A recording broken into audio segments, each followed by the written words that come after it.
ಏನೇನು ಅವಶ್ಯಕತೆಗಳನ್ನ ಬಿಟ್ಟು ಸರ್ಕಾರದ ಅತ್ಯುನ್ನತ ಮತ್ತು ಅತ್ಯಂತ ಪ್ರಾಮಾಣಿಕವಾಗಿ ಮಹಿಳೆಯರ ಸಬಲೀಕರಣಕ್ಕೆ ತೆಗೆದುಕೊಂಡಂಥ ಯೋಜನೆಗಳ ಲಾಭ ಯಾವ ರೀತಿ ಆಗ್ತಾ ಇದೆ, ಯಾವ ಮಟ್ಟಿಗೆ ನಮ್ಮ ಜಿಲ್ಲಾಡಳಿತ ಆಗಿರ್ಬೋದು, ನಮ್ಮ ಇಲಾಖೆ ಕೋಆರ್ಡಿನೇಷನ್ ಮಾಡ್ತಾ ಇದ್ದೀವಿ ಕೆಲಸ. ಮೇಡಮ್, ಈಗ ಕೋಲಾರ, ಕೊಪ್ಪಳ ಮತ್ತು ಯಾದಗಿರಿಯಲ್ಲಿ ಅಂಗನವಾಡಿ ಕಾರ್ಯಕರ್ತರು ಈ ಸಂಬಳ ಅನ್ನೋದೇನಿದೆ ಅದು ಕೇಂದ್ರ ಸರ್ಕಾರ ಮತ್ತು ರಾಜ್ಯ ಸರ್ಕಾರದ ಅನುದಾನ ಸೇರಿ ನಾವು ಸಂಬಳ ಕೊಡ್ತೀವಿ.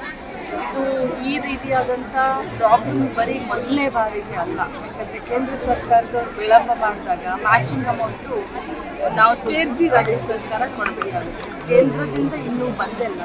ನಾವು ಕೂಡ ಬರೆದಿದ್ದೀವಿ, 3-4 ಸಲ ಬರೆದಿದ್ದೀವಿ. ಮೊನ್ನೆ ನಮ್ಮ ಇಲಾಖೆ ಡೈರೆಕ್ಟರ್ ಕೂಡ ಡೆಲ್ಲಿಗೆ ಬಂದಿದ್ದಾರೆ. ಸೊ ಆದಷ್ಟು ಶೀಘ್ರದಲ್ಲಿ ಎಲ್ಲರಿಗೂ ಕೊಟ್ಟಿದ್ವಿ. ಈ 3 ಜಿಲ್ಲೆಗೂ ಕೂಡ ಆದಷ್ಟು ಬೇಗ ಗಣಪತಿಯ ಒಳಗಡೆ ಕೊಡ್ಲಿಕ್ಕೆ ಮೊಟ್ಟೆ ತರೋದಕ್ಕೂ ಕೂಡ ಕಾಸಿಲ್ಲ ಅಂತ ಹೇಳ್ತಾ ಇದ್ದಾರೆ ಮೇಡಮ್. ಅಂಗನವಾಡಿಗೆ ಯಾರು ಕಾರಣ ಮೇಡಮ್? ರಾಜ್ಯ ಸರ್ಕಾರ, ಕೇಂದ್ರ ಸರ್ಕಾರ? ಯಾವುದೇ ಸರ್ಕಾರದ ಮೇಲೆ ನಾನು ಆರೋಪ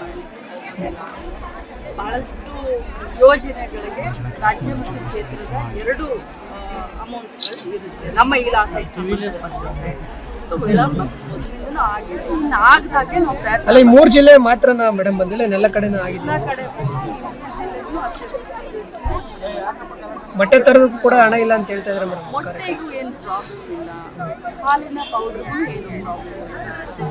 ಕ್ವಾರ್ಟರ್ಲಿ ಪೇಮೆಂಟ್ ಅಂತ ಇರುತ್ತೆ ನಮ್ಮ ಇಲಾಖೆಯಲ್ಲಿ, ಪ್ರತಿ 3 ತಿಂಗಳಿಗೆ ಪೇಮೆಂಟ್ ಅಂತ ಇರುತ್ತೆ.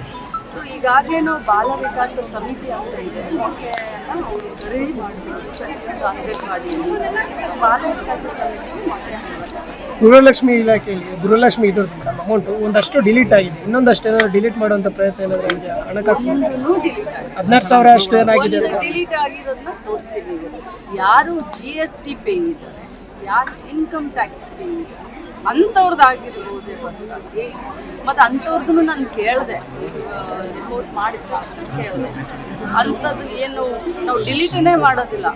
ಏನಾಗಿದೆ ಅಂತಂದರೆ ಅವ್ರನ್ನ ಅಪ್ಲೋಡ್ ಮಾಡಬೇಕಾದ್ರೆ ನಾವು ಅವ್ರನ್ನ ಒಳಗಡೆ ತಗೊಳ್ಳೋದಿಲ್ಲ. ಅಪ್ಲೋಡ್ ಹಂತದಲ್ಲಿನೇ ಅವ್ರು ಡಿಲೀಟ್ ಆಗ್ತಾರೆ.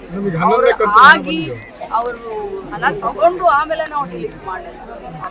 ರಿಜಿಸ್ಟ್ರೇಷನ್ ಮಾಡುವಂಥ ಸಂದರ್ಭದಲ್ಲಿನೇ GST ಮತ್ತು ಇನ್ಕಮ್ ಟ್ಯಾಕ್ಸ್ ಪೇಯಿಗಳು ಹೆಸರು ಡಿಲೀಟ್. 11ನೇ ಕಂತಿನ ಹಣ ಬಂದಿದೆ ಅಂತ ಎಲ್ಲ ಜಿಲ್ಲೆಗಳಲ್ಲಿ 11ನೇ ಕಂತಿನ ಹಣ ಬಂದಿದೆ.